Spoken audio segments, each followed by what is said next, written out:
स्वागत है आपका ई रेडियो इंडिया पर। आइए शुरू करते हैं यूपी की खबरें फटाफट का सिलसिला। उत्तराखंड में ग्लेशियर टूटने से आए सैलाब में मेरठ, सहारनपुर, श्रावस्ती व लखीमपुर खीरी समेत 5 जिलों के 70 मजदूरों का अभी तक पता नहीं चल सका है। बताया जा रहा है कि मेरठ के 10 लोगों से भी हादसे के बाद से कोई संपर्क नहीं हो सका है। यह सभी तपोवन से करीब 18 किलोमीटर ऊपर सराय सोटा में मोबाइल टावर के लिए इलेक्ट्रॉनिकल संबंधित कार्य कर रहे थे। कसेरूखेड़ा निवासी सोमपाल प्रजापति ने बताया कि उनके भाई सौरभ सहित करीब 10 लोग मोबाइल टावर लगाने का काम करते हैं। रविवार को अंतिम बात होने के बाद से सभी के मोबाइल नंबर बंद और नेटवर्क एरिया से बाहर है। परिजनों ने उत्तराखंड सरकार के जारी किए गए हेल्पलाइन नंबर पर पूरी जानकारी नोट कराई है।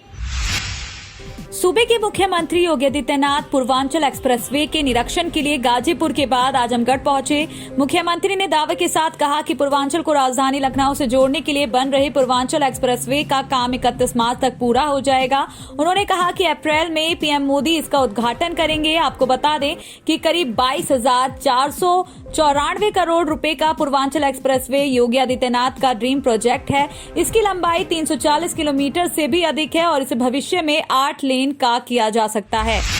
ओरल कैंसर के बढ़ते प्रकोप के चलते मैक्स अस्पताल दिल्ली ने जागरूकता अभियान चलाया है, जिसके तहत मेरठ में डॉक्टर सौरभ कुमार अरोड़ा ने ओरल कैंसर की जानकारी दी और इसके निदान के बारे में भी बताया।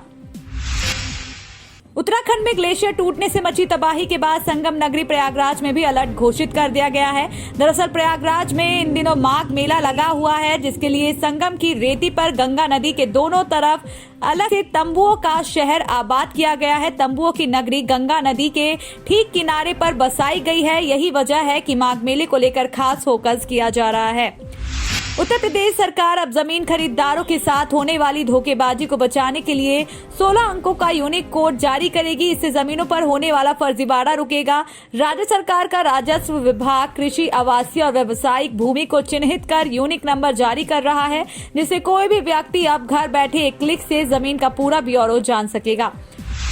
विद्युत विभाग के गलत बिलों से यूपी के लोग परेशान हैं। गलत बिलों को सही कराने के लिए उन्हें कई दिक्कतों का सामना करना पड़ा। साथ ही इससे सरकार को भी राजस्व का नुकसान हुआ। ऊर्जा मंत्री के आक्रामक तेवरों के बाद कई अधिकारियों की अदला बदली की गई। उम्मीद की जा रही है कि उपभोक्ताओं की परेशानी का भी समाधान होगा। मिर्जापुर में एक ऐसा मामला सामने आया है जिसे जो भी सुन रहा है वो यूपी सरकार के अधिकारियों की काबिलियत का उपहास कर रहा है। आपको बता दें कि सदर तहसील क्षेत्र के अमोई गांव की पुश्तैनी जमीन पर भोला के सगे भाई की नियत बदल गई। जमीन के लालच में लेखपाल के साथ मिलकर सरकारी कागजों पर जिंदा इंसान को मृत दर्ज कर लिया गया। वर्ष 1999 तक भोला का नाम खतौनी में दर्ज था, जिसे मृत दिखाकर अपना नाम दर्ज करा लिया गया था। सरकारी रिकॉर्ड में खुद को जिंदा साबित करने के लिए मृतक भोला करीब 15 साल तक अधिकारियों के साथ ही न्यायालय के चक्कर काटता रहा। जिला अधिकारी कार्यालय पर गत माह धरना देने के बाद मुख्यमंत्री योगी आदित्यनाथ ने मामले का संज्ञान लिया। तब जांच में तेजी आई और उसके बाद अब भोला दोबारा जिंदा हो गया। फिरोजाबाद के थाना दक्षिण इलाके में अवैध संबंधों के शक में पत्नी कुसुमा देवी ने प्रॉपर्टी डीलर पूरन सिंह यादव को गोली मार दी। उनकी मौके पर ही मौत हो गई। इसके बाद महिला ने खुद को भी गोली मार ली, जिससे वह गंभीर रूप से घायल हो गई। घटना के समय मृतक की 2 बेटियां घर पर ही थी। उन्होंने पुलिस को घटना की जानकारी दी। पति पत्नी ने आपस में एक दूसरे पर गोली चला ली। इसमें पुलिस टीम यहाँ तत्परता से पहुंची है, छानबीन की गई है।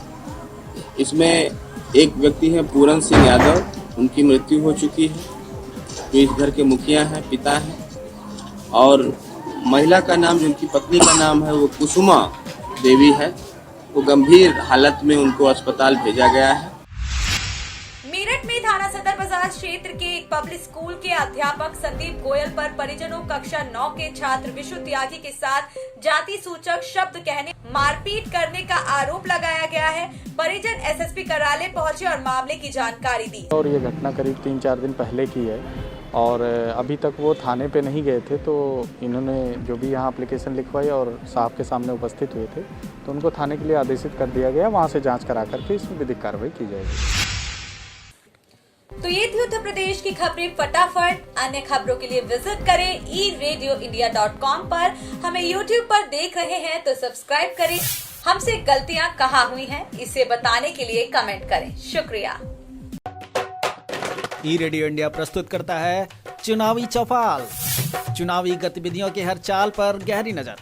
इन association with Van international news agency, दैनिक green India, media welfare society.